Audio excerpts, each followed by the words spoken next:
আমরা জানি 2 লক্ষ কত হাজার টাকা মনে হয় স্বর্ণের ভরে। আল্লাহ জানি না কোন মা দিয়েছে এই দুইটা আল্লাহ এই বলি ওগো রব্বুল আলামিন জানি না কোন নিয়তে দান করেছে আল্লাহ।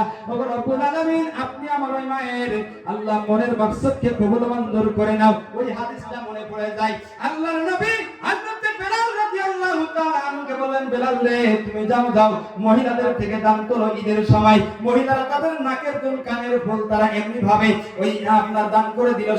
সেদিনকের এই হাদিসটা 1450 বছর আগের হাদিসটা আজকে স্মরণ পড়ে গেল। আল্লাহ ওগো রব্বুল আলামিন আমার যে মা এই নিয়তে দান করেছে আল্লাহ তুমি সেই মায়ের সম্মান রেখো দুনিয়াতে। যদি কোনো বালা মুসিবত থাকে আল্লাহ তুমি দূর করে দিও। আমিন আমিন আমিন। মায়ের কান্দন যাবত জীবন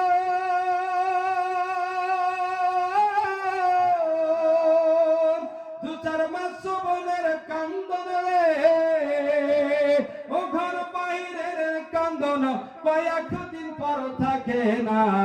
দুঃখের দ্বার দিয়া আমার জনম দুঃখী মা। মায়ের কান্দন যাবত জীবন